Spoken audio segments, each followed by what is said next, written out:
Parable of the Lost Sheep, Gospel of St.Luke, chapter 15, verse 1 to 7. Parable of the Lost Coin, Luke chapter 15, verses 8 to 10. And Parable of the Lost Son, Luke chapter 15, verses 11 to 32. In the large gathering of people who followed him, there were tax collectors and sinners. They supposed to be holy men, like the Pharisees and teachers of the law, were grumbling. This man welcomes sinners and eats with them. When Jesus heard this, he told them three parables in succession. That is the parable of the lost sheep, chapter 15, verse 1 to 7, the parable of the lost coin, chapter 15, verses 8 to 10, and parable of the lost son, chapter 15, verse 11 to 32.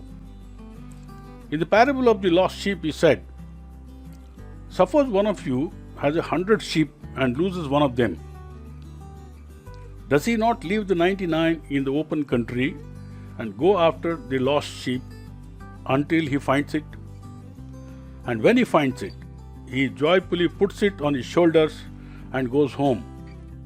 Then he calls his friends and neighbors together and says, 'Rejoice with me, I have found my sheep.' I tell you that in the same way, there is more rejoicing in heaven over one sinner who repents than over 99 righteous persons who do not need to repent." In the parable of the lost coin, he further says, "Suppose a woman has 10 silver coins and loses one.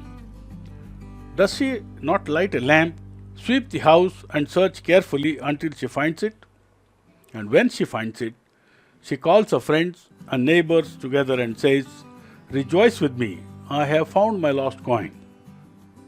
In the same way, I tell you, there is rejoicing in the presence of the angels of God over one sinner who repents." Even in the parable of the lost son, Jesus says, "Among the two sons, the younger one took a share of the property and left for greener pastures.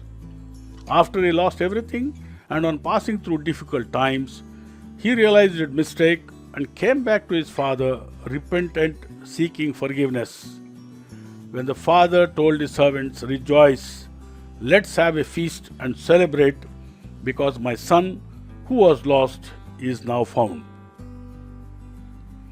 From the parable of the lost sheep, it becomes obvious that Jesus came to this world not for the righteous, but for sinners. Mark his words in the parable, where he says 99 righteous persons do not need to repent. It is one repentant sinner who makes the difference. During his lifetime, scriptures tell us different situations where Jesus was among sinners and how he made them realize their wrongdoings and forgave them. What better example do we need for a repentant sinner or a lost son than that of St. Paul? From being a persecutor of Lord's disciples, he became one of the renowned advocates of the Christian faith. We may not have lightning flashing around us for our conversion as it happened with Paul, but there will always be subtle hints, either from our subconsciousness or from people around us. Such turnaround of sinners to the righteous path is what Jesus is telling through these parables, that there will be rejoicing. Even one sinner repenting and changing his ways would be a feast in heaven. We know we are all sinners, but do we have it in us to realize why we commit such sins, and is there a chance to mend our ways? That's the reflection Jesus is asking us to do today. By simply saying, "Forgive my sins," may not be enough. We may need to change the way of our thinking and living, which, believe me, is not at all easy. But a firm belief and commitment makes it possible. Can we at least change one area of committing a sin to begin with?